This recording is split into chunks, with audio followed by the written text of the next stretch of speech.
Ayun po, Attorney Sal, ano po masasabi nyo sa nangyaring pagdinig na inisnab? Wala po halos dumalo. Attorney. Unang-una, gaya ng sinabi ko noon, yung hearing na sa Senado, publicity mileage lang yan doon sa nagsulong yan, yung kapatid ng presidente. Kasi kailangan niya talaga yan dahil bumagsak na siya sa survey. Kaya ginawa niya lahat ng paraan para makita na siya'y kumakampi ay Presidente Duterte, sapagkat naging balat kayo nga yan, di ba? Naging naging ang kanyang mga galaw ay hindi mo malaman kung kanino ba talaga siya. Nasa kaliwa siya, nasa kanan, kung baga, namangka siya sa dalawang ilog.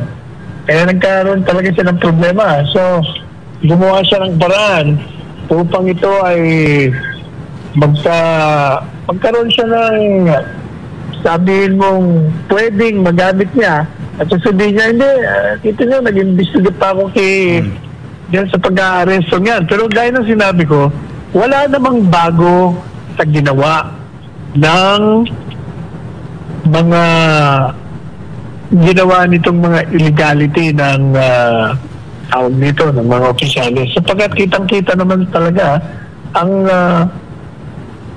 pagka-illegal ng lahat ng ginawa nila. Wala namang kaduda-duda yun eh. Talagang yes, obvious na obvious.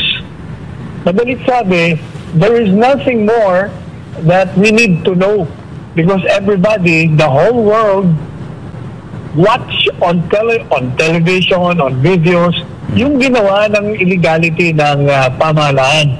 yes. Kaya ano pa bang kailangan mo malaman? Tapos sinasabi niya, pakita ngayon yung ginawang kooperasyon. Dati nang sinasabi ng gobyerno, yun noon niya pa sinasabi na magko-cooperate siya pag nakiusap ang ICC sa pamamagitan ng Interpol. Hindi ba? So anong bago doon? Walang bago doon. Kaya hindi na tayo magtataka doon sa ginawa ng babaeng yan. Talagang ginagamit niya lang tayong lahat para mapaganda ang kanyang imahe.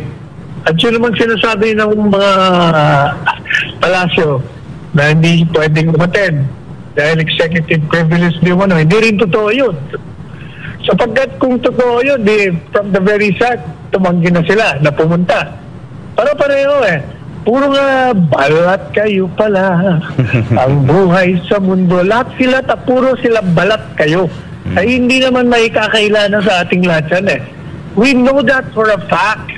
Kaya kailangan talaga ipahayag natin at huwag tayong manlumo, huwag tayong mapagod sa pagtataguyod ng ating kampanya sa pagbabalik ng Presidente Duterte, sapagkat talagang mali, illegal, lahat ng bagay. And that reminds me, alam mo, Franco, Yes. meron akong napanood kagabi, isang justice ng Korte Suprema, hindi yung fraternity bread ko si Tony Carpio. Retirido rin siya, nag-retire na siya. Siya'y panauhin sa isang programa sa kabilang istasyon. Ang ganyang opinion, illegal, legal daw, legal. Una, sinabi niya, legal ang pagkaka-aresto kasi daw, tayo daw, nung maganap ang pagpatay, yung mga extrajudicial killing, nasa panahon ng membro pa tayo. Yan ang sabi niya. But at the same time, sa bandang huli, sinasabi niya naman na hindi raw legal ang pagkaka-aresto kasi nilabag ang ating batas sa extradition, nilabag ang batas ng ICC. Kaya sabi ko nga, tinext ko yung mga angkor. Sabi ko, ano ba klaseng opinion yan? Legal tapos illegal. Hindi po pwedeng legal at illegal. Either legal yan or illegal yan. Ang problema, alam mo, yan ang problema sa mga kahit na mga magagaling na abogado. Yes. Pag ito'y nakulayan ng kanilang personal na galit o buwisit o hindi believe sa Presidente Duterte, nababago ang kanilang opinion, nasisira, nagkakaleche-leche. Kaya nagmumukha silang mga tangiye Meron pang opinion na legal tapos illegal. Hindi po pwede yun. It's either legal or illegal. Kaya yung ginawa ng mga opisyalis ng bansa, talagang walang kaduda-dudang illegal yun. Wala nang, talaga namang komisyon, nakakayamot, manood, makinig eh. Ginabago nila lahat ang mga naratibo nila. Gaya nung isa, sabi sa akin nung isa, dahil di ba, pinuna ko si Escudero. Yes. Dahil, alam mo, may nagkomentaryo, may nag-text sa akin, hindi naman yan abogado. Sabi ko, abogado yan, UP Law pa yan, graduate. Pero, ang problema, his actions as well as his opinions are corrupted by him sacking to BBM and his personal ambition. Kaya nababago lahat ng mga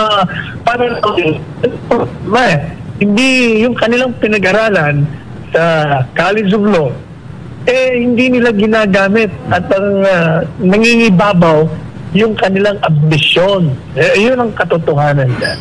Yan. Correct, Attorney Sal. At hindi basta-basta pag ang isang tao ay namamangka sa dalawang ilog, talagang napapakyas kumbaga sa Bisaya ang kanilang paninindigan. Attorney Sal, maraming nagsasabi rin dito na lumalabas din sa naturang pagdinig na hindi pala biglaan ang pag-aresto kay dating Pangulong Duterte dahil sa request ng Interpol kung di matagal na raw itong nakaplano. Ano po masabi niyo dito, Attorney Sal? Wala rin bago doon. Hindi mga sinabi na nga nila mula sa pulyan di ba? Sinabi nila na sila'y magko-cooperate. So kung pa nila sinasabi magko-cooperate, anong bago doon? Di lahat ng ginawa nila, kooperasyon pa rin. Plano na. Ganun yun eh. Walang bago sa mga sinabi nila. Tapos meron din nag-comment dito, Attorney Sal, actually sa nangyaring pagdinig, sa nakaraang pagdinig, dahil bakit hindi daw ma-contempt dahil tahasan daw po ang kanilang pagsisinungaling, na bawal po magsinungaling during that pagdinig. Tapos sila po ay tahasang nagsisinungaling at di po nila mapatunayan ang kanilang mga sinasabi. Kaya po marami nagkokomento, bakit hindi nyo mapakontempt yan samantalang iilan napakadali daw nilang i-contempt? Paano? Magkakampi sila eh. Puro nga balat kayo ha. Yun ang kanilang Simpson, balat kayo. Yung awitin ni Anthony Castello. Yan. At meron din dito, Attorney Sal, ano po sa tingin nyo ang maaaring gawin ni Amy dito sa naturang usapin para makabawi o makakuha ng boto sa taong bayan? Ito po yung mga komento. Hindi ba hinamon ko na yan. Kung totoo, lahat yung mga balat kayo mo, ikaw magsampa ng demanda dyan, sa PNP chief, dyan, sa CIDG chief, dyan, sa JLD secretary, lahat ng mga nagplano, lahat ng mga illegal na gumawa at maghain ka rin ng impeachment. Kung totoo lahat yan, hindi naman niya gagawin yan. Balat kayo nga. Yes. Attorney Sal, ito pa po, may mga follow-up question pa po tayo sa hindi pagsipot ng mga opisyal ng pamahalaan na may kinalaman sa illegal na pag-aresto kay dating Pangulong Duterte. Posibleng patunay ito na may mali talaga silang ginawa at lalong masisira ang kanilang imahe sa taong bayan? Totoo naman lahat yan. Alam mo lahat yan, talagang basta pinagkaisahan, pinagplanuhan, gusto nila talagang tanggalin ang Presidente Duterte at si Inday Duterte para wala na silang hadlang sa 2028. Yun naman ang katotohanan dyan, walang iba. Yan. Attorney Sal, maibanggit ko lang din to, yung nakapost po sa inyong Facebook. If the ICC rules that PRRD's arrest was legal, despite the Philippine government's flagrant violation of its fundamental rights under the Rome Statute, international customary law, and Philippine law, this would reinforce the perception of many that the ICC is nothing but a glorified kangaroo court. Yan. Napakalinaw ng mababasa po natin yan sa post po ni Attorney Sal. At sa ibang yes, Attorney. Totoo talaga yan. Wala ka namang conclusion kung hindi kangaroo court yan. Kasi pinagpipilitan kasi nila na may jurisdiction sila. Yung mulat sa poll, gaya ng paliwanag na natin, wala silang jurisdiction. Unang-una, gaya ng sinabi na natin, hindi naman na-publish sa Official Gazette yung Rome Statute. Kailangan, mandatory requirement sa atin yan, the Commonwealth Act 638, particular na yung Section 1. Wala ng mga legislative acts, kailangan ilathala mo para malaman ng tao kung anong illegal na pwede nilang gawin na magkakaroon sila ng pagkawala ng kanilang kalayaan. Hindi nangyari yan. Pangalawa, tayo'y kumalas na. So, lalo walang jurisdiction. Pangatlo, yung sinasabi nila, hindi. Nung miyembro pa kayo, na-umpisa namin investigation. Hindi rin totoo yun kasi yung investigation na ginawa nila ay nagsimula matapos na maging epektibo yung ating pag-aklas. Kaya magiging kangaroo court talaga yan. Pinagpipilitan mo na may jurisdiction ka kahit na wala. Ano pa bang kailangan na idiin natin dyan? Correct. Talagang alam mo, ang problema kasi ngayon sa kanila, meron silang tinatawag na issue sa kanilang reputasyon.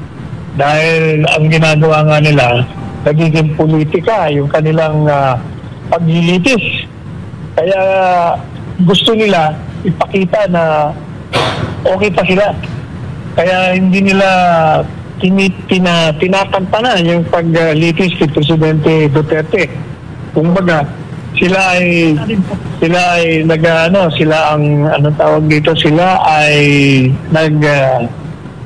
babangong puri. Kasi marami nilang problema. Pati nga yung special prosecutor nila may problema sa sarili niya. Kaya talagang lahat gagawin nila para magkaroon sila ng magandang imahe. Sira na nga sila.